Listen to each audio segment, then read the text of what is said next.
오늘 우리가 읽을 책이 만만치가 않아요. 네. 오히려 냉스로 되돌아가다 같은 책은 되게 이렇게 쉽게 읽히더라고요. 네. 자서전이니까요. 그러니까 되게 쉽게 읽히는데 이 어려운 책을 어떻게 쉽게 설명할까? 그래서 만약에 어렵게 설명하면 이제 마이크 꺼버리는 거죠. 네, 그렇게 하도록 하겠습니다. 이 어려운 책부터 하면 방송은 다 나가실 것 같아서 오늘 가장 흥미로운 책 냉스로 되돌아가다부터 한번 이야기를 해볼까요? 네. 디디에 에리봉이라는 프랑스 사람이 쓴 책인데요. 디디에 에리봉은 굉장히 유명한 학술 전문 기자라고 보시면 됩니다. 가장 대표적인 거는 미셸 푸코의 평전을 썼습니다. 평전 작가로 유명해서 레비스트로스하고도 드미질도 하고 유력한 프랑스의 그 학자들 굉장히 그 평전이나 대담집을 냈던 사람이죠. 그러니까 국내에는 이런 학술 전문 기자가 양성되기가 어려운 시스템이잖아요. 그렇죠. 그렇기 때문에 사실은 또 이 저널리스트들이 되게 좋아하는 작가이기도 해요. 네. 근데 제가 이 작가를 굉장히 주목했던 거는 그 푸코 평전 부분인데 조금 이상하게 그러니까 이제 이 책을 냉스로 되돌아가다를 읽기 전에는 좀 의아한 부분이 있었는데 네. 저는 그게 한낱 호기심, 그러니까 왜냐면 미셸 푸코가 왜 죽었냐 하는 부분이 네네. 상당히 논란이 됐던 부분이 있어요. 근데 이제 병으로 죽었는데 이게 이제 그 어떤 병명인지가 알려지면 개인정보 유출이 되잖아요. 네. 그래서 프랑스에서 공식적으로 밝히지를 않았는데 뭐 그 워낙 유명한 세계적 영향을 끼치는 학자이다 보니까 결국은 에이즈로 죽었다는 소문이 네. 나왔는데 이게 공식적으로 확인이 안 됐거든요. 그냥 그렇게 알고 있었는데. 이러고. 그런데 예. 근데 이제 이 디디에가 쓴 미셸 푸코 평전에 보면 동성애 부분이 네네. 굉장히 장황하게 나와요. 네네. 그래서 이 학자 물론 이제 전체 비중에서는 뭐 균형이 잡혀 있지만 왜 이렇게까지 길게 다뤘을까? 오히려 그게 이제 푸코에 대한 그 전체적인 책의 흐름은 푸코에 대한 애정, 학문적 존경심이 담겨 있는데 왜 사적인 삶을 이렇게 집요하게 다뤘을까라고 이제 궁금해했는데 냉스로 되돌아가다 이 책을 읽어보니까 본인이 네네. 동성애로서 굉장히 오랜 동안 또 차별을 받고 그런 부분이 있더라고요. 저는 그래서 이 책 자체가 상당히 흥미로워하는데 이 책은 자서전인데 이 디디에 에리봉이라는 국내에 이제 이렇게 뭐랄까 학술적 저널리스트에 대해서 관심 있는 사람들만 알고 있던 분들이 알고 있던 저자인데 이 자서전은 되게 좋은 게 이 사람은 두 명의 학자에게 엄청난 영향을 받은 사람이에요. 네네네. 하나는 방금 전에 미셸 푸코, 하나는 부르디에입니다. 네네. 피에르 부르디에. 네, 거기서 이제 그 푸코는 이제 동성애적인 부분 때문에 영향을 많이 받았고 부르디에는 뭐냐면 부르디에가 세계적인 학자인데 이 사람이 하급 공무원을 아버지로 둔 그러니까 시골 출신이에요. 네네. 엄청나게 출세한 사람인 거죠, 학자로. 근데 디디에 에리봉도 지방의 노동자 집안 출신이에요. 맞아요. 그래서 자기가 이제 사회적으로 성공한 것에서 부르디에하고 이제 구별이 되죠. 제가 보면은 제가 이제 기대하는 거는 이 책에는 안 나오던데 부르디에 평전을 쓰게 되면 아마 미셸 푸코 평전에 준하는 엄청나게 좋은 책이 그럴 나오겠구나 것 같아요. 하는 건데 이 자서전의 큰 특징은 발명이죠, 발명. 자기 발명? 삶의 발명. 예, 자기 삶의 말. 그 하나 근데 역설적인데 이 책을 읽는데 굉장히 드라마틱하고 다이나믹한 게 뭐냐면 발명을 하는데 하나는 탈출로서 발명해요. 뭐 우리 안 대표는 잘 아실 텐데 랭스라는 데가 샴페인 주산지잖아요. 예. 샴페인 얘기는 딱 하나밖에 안 나와요. 샴페인 공장이 있다. 그 한 줄밖에 안 나와서 아쉬울 텐데. 한 줄. 워낙 그 술에 대해서 잘 아니까 근데 이제 그 노동자, 아주 처절한 노동자 계층의 삶에부터 벗어나서 자기의 삶을 창조하고자 하는 그런 발명 창조로서의 삶이 있는데 또 하나는 그 시골이기 때문에 더더욱이나 또 이제 이 노동자적 삶이라는 게 상당히 마초적인 게 있잖아요. 그러니까 자기 고향에서 동성애자로서 굉장히 억압을 많이 받았기 때문에 여기서 탈출해서 세련된 프랑스 파리의 동성애적 문화에 적고 싶은 그러니까 하나는 탈출이고 하나는 진입이에요. 그러니까 하나는 그 노동자 자식으로서의 그런 어떤 열악한 삶의 접근으로부터의 탈출. 그러니까 바로 맏형이 푸주한이잖아요. 그러니까 그런 거를 하고 살고 싶지 않았던. 그리고 또 이제 또 하나는 이제 이렇게 세련된 문화적인 그 파리의 문화 속에서 동성애를 자기가 누리면서 숨을 수 있는 그런 것을 자기 삶의 창조와 발명으로서 유명하고 있죠. 사실 자서전에서 되게 중요한 게 한마디로 요약할 때 그 사람의 삶이 무엇인가를 라고 읽는 사람이 요약이 되지 않으면 그 자서는 별로 좋은 자서전이 아니거든요. 네네.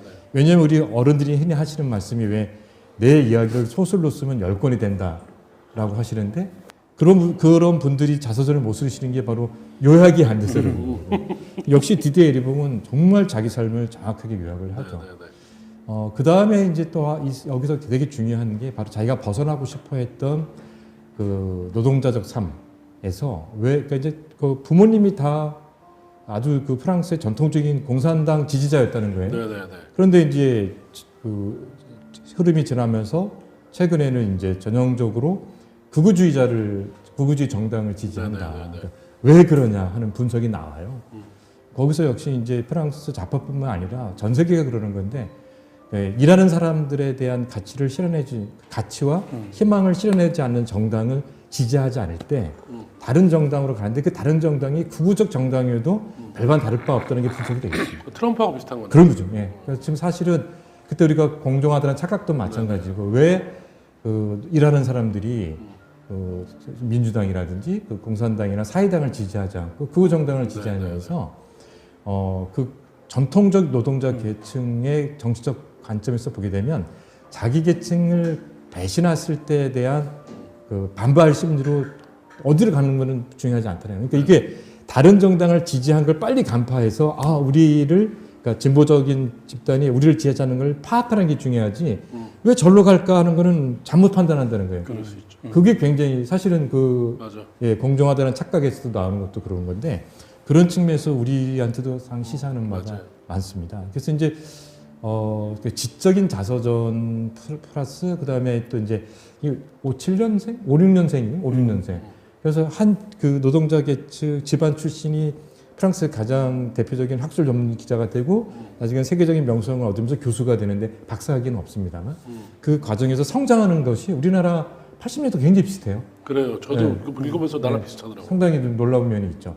네. 그런 측면에서 또 지적 배적을 또 우리가 알 수 있는 부분이 있습니다. 그래서 그 상당히 소설적이지만 상당히 또 인문적인 그런 게 잘 어우러져 있어서 이 책을 읽으면 푸코하고 브래드웨이를 이해하는 데 상당히 도움이 되면서도 전통적인 그런 노동자 계층에서 성공하고 그리고 또 동성애자로서 받았던 핍박을 이겨내는 과정에서 자기 삶을 어떻게 발명해내는지 또 창조해내는지 이런 것을 지켜보는 지적 즐거움이 있는 그런 책이기도 합니다. 아 그렇군요. 제가 사실은 이게 책을 딱 보니까 동성애 코드가 있더라고요. 네. 내가 그 재작년도인가 EBS에서 동성애 코드와 관련된 이야기를 하려 했더니 그거는 절대. 그래서 한국사에서는 그게 아직도 이제 금기되고 있죠. 예. 사실은 이 디디에가 쓴 미셸 푸코 편견에 보면 프랑스에서도 특히 파리에서도 세대 차이가 나니까 푸코는 동성애적 억압을 당해요. 네네. 그래서 이제 그나마 푸코가 미국에 교환 교수로 갔을 때 굉장히 행복했던 게 오히려 미국은 동성애에서 너그럽고 그렇죠. 그 하위 문화가 잘 형성되어 있어서 자기를 잘 동성애로서의 어떤 그런 자기의 삶을 지켰다는 얘기가 나오거든요. 네. 그러니까 그래서 그 동성애 코드가 있어가지고 우리 선생님께서 이걸 소개해주면서 좀 부담스럽지는 않았을까? 아니 우리 이게 강제가 아니라면 누가 동성애를 강요하는 게 아니라면 본인이 그거를 좋다는 걸 어떻게 막겠습니까? 자연에 잊힌 거를 참 그거는 저는 이성애자인데 네. 동성애자들 이해하는 게 있어요. 네. 왜냐하면 그게 자기가 아는 순간 더 억압을 받고 더 탄압을 받고 더 소외되고 배제되는. 네네네. 근데 사실 그래서 왜 푸코가 끊임없이 정상적인가 비정상적인 것을 누가 결정하냐? 권력이다. 하는 이 책을 읽으면 그러니까요. 우리가 광기의 역사라든지 그 여러 가지에서 봤던 그 푸코의 그 집요함, 정상성과 비정상성의 그게 왜 구분에 비롯되는지를 대해서. 알 수 있죠. 예. 그러니까 보니까는 노동자 출신인데 네. 노동자 출신으로서 자부심은 없고 네, 그렇죠. 그 노동자 계급이 만들어내는 문화, 마초적 문화 때문에 자기의 존재가 부정되는 그래서 네. 거기서 벗어나려고 하는. 근데 한편으로는 또 벗어나서 파리에 진입했을 때 네. 자기가 주로 언급했던 그 노동자 계급의 권익에 대해서 주장하는. 그렇죠. 또 그러니까 한편으로는 자기 집안을 부정하면서 맞아요. 예, 한편으로는 자기가 그런 계층들을 옹호하는 이거에 대한 충돌 이것 때문에 생겨나는 어떤 갈등도 꽤 이 많았을 책에 것 같아요. 보면 자기 삶을 발명하기 위해서 이제 파리로 떠났다라는 그렇지. 얘기가 네, 나오지만 그 탈출과 회귀의 모티브가 이 책 안에 있는 거죠. 그렇죠. 그러니까 네네. 지금 얘기했듯이 다시 이제 고민하는 과정에서 두 가지 정체성이 화해를 한다 그럴까? 그런 과정으로 이루어져 있는 것 같아요. 되게 푸근하게 읽었네. 저는 끝까지 화해하지 않으면서 아주 첨예하게 갈등의 왜냐하면 구조를 만들어내는 수치라는 것에 계급적 수치라는 것, 그다음에 성적 수치라는 것에 공통 기반을 발견을 하잖아요. 자기에게서. 근데 예. 읽어보면 알겠지만 그 게이로서는 성공한 셈이죠. 그렇죠. 왜냐하면 동성애에 관한 책을 써서 그렇죠. 세계적인 명성을 얻고 미국에까지 알려졌고 그래서 다시 프랑스 돌아왔을 때 교수가 되는 자격을 얻는 것도 있었죠. 그런데 여기서 보면 그럴 때 이제 그 진보적인 세계관, 특히 마르크시즘을 비롯한 그 폐기된 어떤 그런 노동자 해방의 철학에 대해서 다시 관심을 갖게 되는 것은 그런 거대 철학들 사실 개인적인 성적 정체성을 억압했던 거잖아요. 근데 이제 굉장히 그 화해를 또 만든 게 뭐냐면 그걸 포용하는, 그러니까 노동자도 해방시켜주면서 그런 다양한 개인들의 어떤 그런 취향, 그런 뭐 성적 정체성도 보호해주고 옹호해주는 거대 담론은 있을 수 없느냐 그런 얘기가 나오잖아요. 맞아요. 네, 그런 측면에서 사실 우리가 이제 거대 담론이 사라진 시대라고 하는데 거대 담론이 다 사라진 시대에서 누가 이익을 받냐? 기존에 가진 자들이에요. 더 그들이 강고한 이익을 얻었죠. 그런 측면에서 디디에는 자기가 여러 가지로 차별받고 배제되는 아픔을 겪었지만 오히려 노동자적 삶에 대해서 부정했던 거에 대한 굉장한 반성이 있어요. 그런 측면에서 우리가 늘 느끼지만 전 세계 지식인들이 좀 공통된 그런 반성들을 하고 있다, 성찰을 하고 있다. 그런 것 예. 같아요. 그러니까 우리가 전 세계가 좀 같은 고통, 불평등 구조. 그러니까 여기 디디가 굉장히 강하죠. 불평등이란 말은 착취란 말에 순화어다 이렇게까지 얘기하잖아요. 예, 그런 측면에서 상당히 우리가 이렇게 책을 읽으면서 전 세계적인 어떤 그 비참함, 그 브루트의 책이 세계의 비참인데 그것에 대한 지적인 성찰 이런 것들이 좀 광범하게 이루어지고 있구나 하는 생각을 하고 있습니다. 이 디디에 에리봉이 부르디에를 굉장히 존경했다는 많이 연구했다라는 것도 거기서 좀 착안이 되는데 계급적인 구별짓기, 그렇죠. 배제, 차별이 네. 문화적이기도 하지만 계급적인 방식으로도 나타나는 것을 이제 부르디에가 늘 얘기했잖아요. 근데 이제 거기 하나 덧붙여서 이 에리봉은 이제 성적인 차별, 성적인 배제까지 겪었던 거겠죠. 근데 그런 배제의 차원, 차별의 차원에서의 어떤 공통성, 어떤 보편적인 어떤 차원 이런 것들을 발견한 게 아닌가라는 생각이 들더라고요. 또 하나는 자기의 성 정체성에 대해서 그 락항류의 그 심리학적 분석에 대해서는 거부를 하더라고요. 네네. 정신분석적인 걸 거부하죠. 그거 잘 되는 게 알티세르의 자서전이에요. 네네. 알티세르가 이제 왜 자다가 아침에 일어나서 총으로 아내를 쏴 죽이잖아요. 그렇죠. 그래서 사실은 이제 자기가 무죄 방면이 되는 거잖아요. 이게 정신착란 증상에서 살인했기 때문에. 근데 철학자로서 자기가 정신착란증 때문에 무죄가 되는 거를 거부하고 자기가 왜 그렇게 했는지에 대해서 자세한 글을 쓴 게 이제 진술서가 책이 되는 순간인데. 미래는 오래 지속된다라는 책. 네네, 그겁니다. 그거는 아주 본인이 락항한테 네네. 친구기도 하고 그런데 락항한테 분석도 받았는데 그 자서전에 정말 정신분석적인 그거는 아주 알티세르가 최고인데 그 디디에는 사실은 브루디에적 접근이죠. 네, 그런 측면에서 굉장히 다른 차원의 좀 더 자서전을 사회학적이죠. 네, 심리학적인. 네. 심리학적인 게 이게 아니고. 무슨 자기가 게이가 되는 정체성을 확인하는 게 어렸을 때 무슨 억압 구조라든지 그런 것 때문에 형성된 것이 아니라 그런 성 정체성이 만들어지는 과정에서 끊임없이 구별짓기를 하고 모욕을 주고 그러니까 수치심을 느끼게 하는. 네. 이 프로이드 일반 심리학을 얘기하는 게 아니라 프로이드 정신분석학의 기본적인 문제가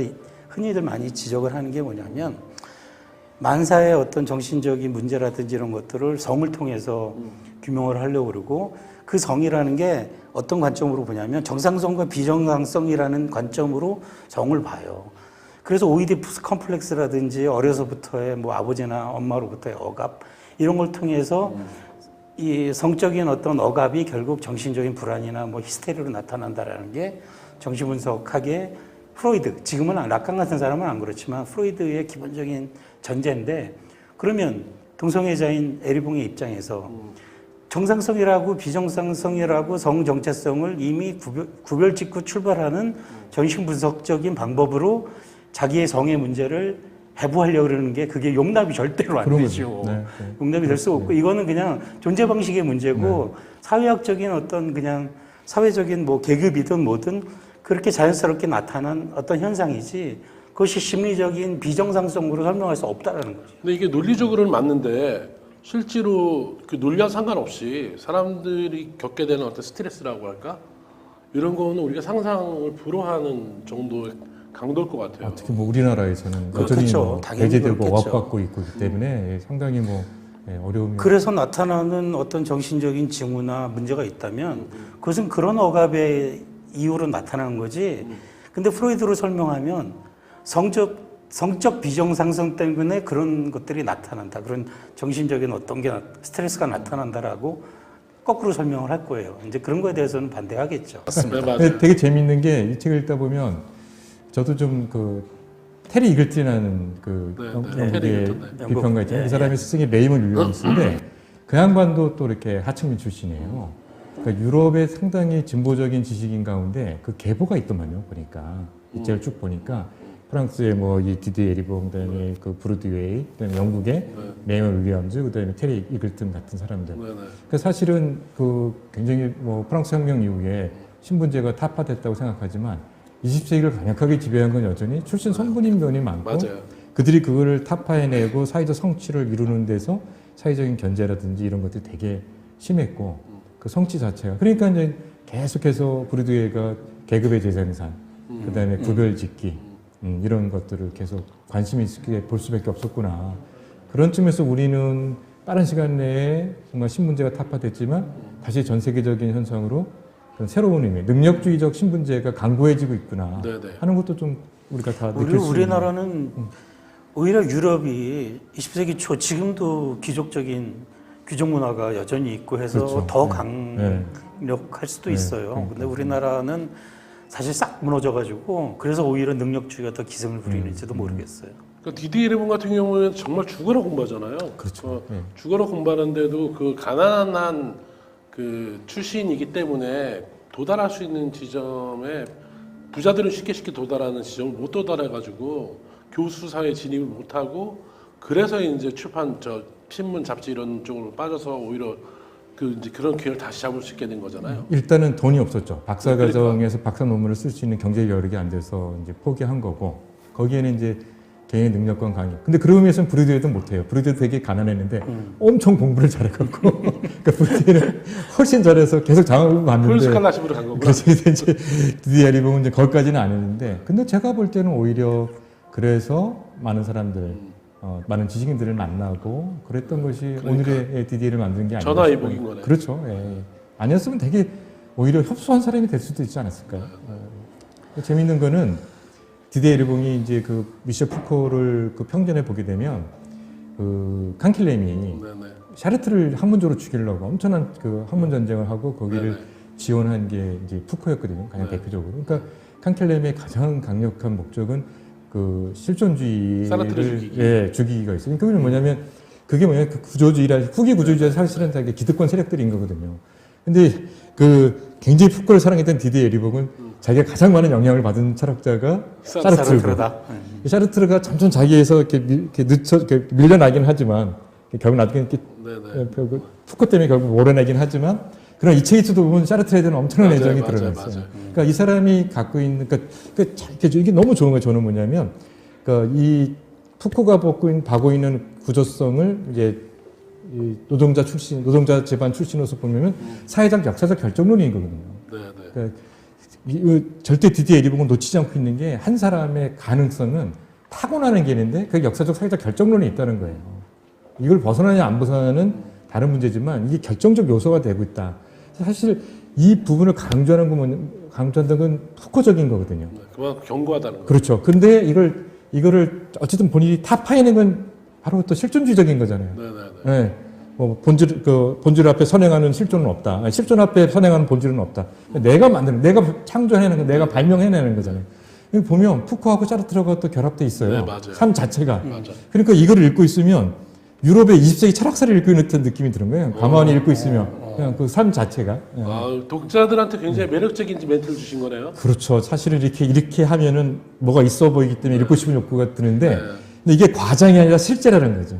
물론 이제 저자가 적절하게 그 설명을 해주고 있어요. 제가 과잉된 해석이 아니라. 네네. 그래서 너무 나는 뭐 20세기의 유럽 철학사를 잘 모르는데 하시더라도 저자가 자기의 삶을 얘기하면 철학적으로 이렇게 조명해주고 있기 때문에 그런 아주 지적인 즐거움을 만끽하시면서 읽을 수 있는 자서전이죠. 저도 이 책 보면서 제일 좋았던 게 다 읽히거나 뒤에 또 해설서 있잖아요. 네네. 근데 거기 디디에 레봉이라고 하는 사람을 이렇게 그렇게 긴 그 분량으로 정리해주는 논문은 없거든요. 네, 근데 그렇죠. 되게 이제 길게 디디에 에르봉의 사상이라든지 그 사상적인 궤적의 변화라든지 이런 거를 소개하고 있어서 아 이게 푸코를 사랑하는 디디에 에르봉뿐만 아니라 한국 독자 안에서도 디디에 에르봉을 사랑할 수 있는 사람이 생길 수 있겠구나. 그런데 이 책 덕분에 좀 브루디에 다시 관심을 갖고 이 번역한 이상길 교수가 또 사실은 푸코하고 브루디에를 같이 공부한 사람이에요. 이분이 좀 더 브루디에 책을 많이 번역해 주시면 연구소도 냈거든요. 이 이상길 교수가. 그런데 이제 좀 이렇게 새롭게 이 책 보고 국내 독자들이 브루디에 관심을 많이 갖게 돼서 그 주요 저서에 대한 새로운 번역이 나와서 좀 널리 읽혔으면 좋겠다는 생각 들었습니다. 네. 네. 이번에 다룬 책은 랭스로 가다, 되돌아가다라고 하는 브루디의 자서전 같은 책인, 브루디에래. 디디에 리고. 디디에 레봉의 자서전 같은 책인데요. 읽어보면 굉장히 흥미진진하고 어찌 보면 우리가 성장했던 시기하고도 이렇게 좀 겹쳐지기도 하고 해서 많은 상상력을 발휘할 수 있고 자기의 삶을 또 방추해볼 수도 있는 그런 아주 굉장히 좋은 책인 것 같습니다. 이걸 만약에 그 난이도를 준다면 몇 정도, 5가 최대로 준다면? 뭐 3 정도? 3. 네네. 저도 3콜. 3 정도. 3 정도. 3이면 한글을 읽을 줄 아시면서 조금 진드거니 의자에 앉을 수 있는 사람들은 독파할 수 있는 책이다. 책보다 우리 얘기가 더 어려웠던 것 같아요. 그런가요? 책보다 우리에게 더 어려웠다. 우리 그러네. 예. 책은 흥미진진하다. 워낙 날 것으로 삶이니까 네. 그거를 좀 의미를 부여해주는 차원에서 얘기하다 보면 좀 어려워진 네, 거죠. 네, 네. 그렇습니다. 여기서 그러면 요 얘기를 네, 마치도록 네. 하죠.